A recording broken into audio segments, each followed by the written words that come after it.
So my favorite genre of photography is definitely travel photography. First, because I love traveling, but also because it combines different genres that I'm a huge fan of, such as street photography, food photography, and much more. I receive a lot of messages of people asking me what kind of lenses I use to travel. So in today's video, I wanted to discuss about the lenses that I usually use and bring with me in my backpack, and why I make those choices. Let's talk about lenses for travel photography. So even before we talk about the lenses themselves, I think we have to talk about what is the priority when I travel. When I travel in some places where I need to hike, near cliffs or near the ocean, and I don't have the luxury to know whether or not I will be able to frame the scenery as I want. I like to travel as light as I can without compromising too much when it comes to what I can photograph. And for me, the best ratio when it comes to weight and to be able to photograph everything is to use zoom lenses. So first is the XF 10-24mm f4 WR version. In my opinion, I think that this lens is perfect for landscape photography, also for environmental portrait. And it's an f4, so it's not that fast of a lens, but in the situations where I use it, I think that this lens is just perfect because it's portable, and it's actually the lens that I use the most when I travel because it allows you to have a subject within a context. But it's a lens that I also use for video because of this OIS. It allows you to capture video handheld without any problem and without worrying about too much fuss and too much movement in your footage. I think that this lens is just perfect because it's portable. The range 10-24, which is the 16-35 equivalent full frame, allows you to capture pretty much everything that you want, including your subject, and giving context to the person who is looking at your picture.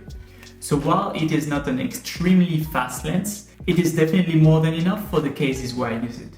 There is no real alternative when it comes to this particular lens in the Fujifilm lineup at the moment. You get flexibility and a wide range of wide angle. That is pretty much a do-it-all when it comes to travel.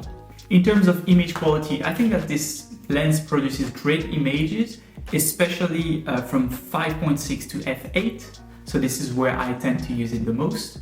And I personally opted for the WR version of this lens because I bring it everywhere I go when I hike or when I just walk around or wander around, right? So I don't want to have to care about the weather that much, and I basically sometimes want to use it near waterfalls or in some misty forest, right? I haven't produced a full review of this lens yet, but if you want to see a review of this lens, make sure to subscribe to the channel and I will come up with one real soon. Alright, so now let's talk about the XF 16-55mm f2.8 that I'm using right now to film this video. This lens is pretty much a do-it-all when you travel.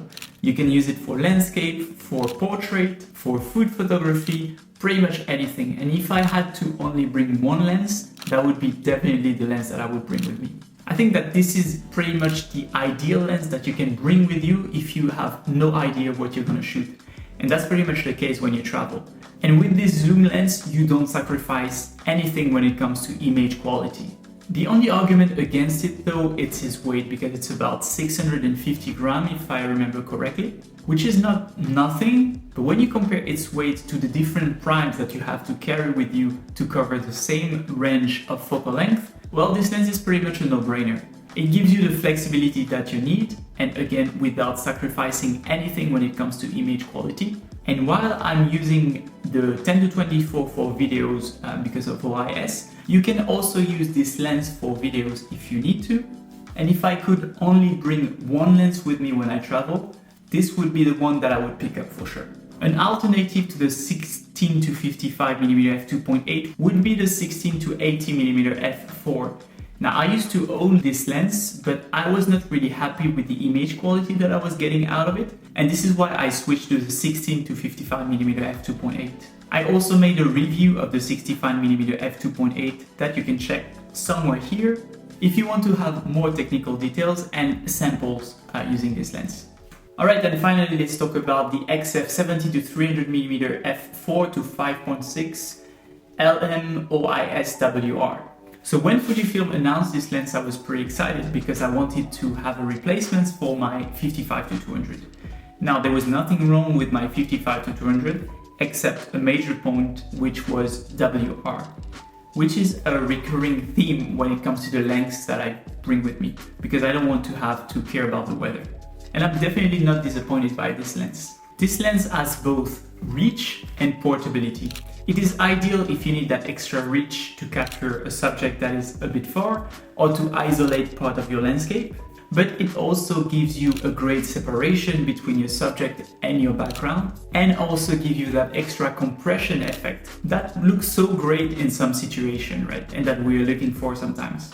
I already made a full review about this lens if you want all the technical details, but I would say that in terms of alternative to this lens, you have the 55-200, of course, that I mentioned before, and the 50-140, which is for me a bit too heavy to bring to travels. But I also feel like the reach of the 50-140 is not enough for my needs when it comes to travel, because sometimes I want to photograph some animals, and the 50-140 is definitely not enough to allow me to capture them the way I would like to. Alright, so I hope that you enjoyed today's video, and if you did, make sure to leave a like and subscribe to the channel. Do you agree or disagree with my choices?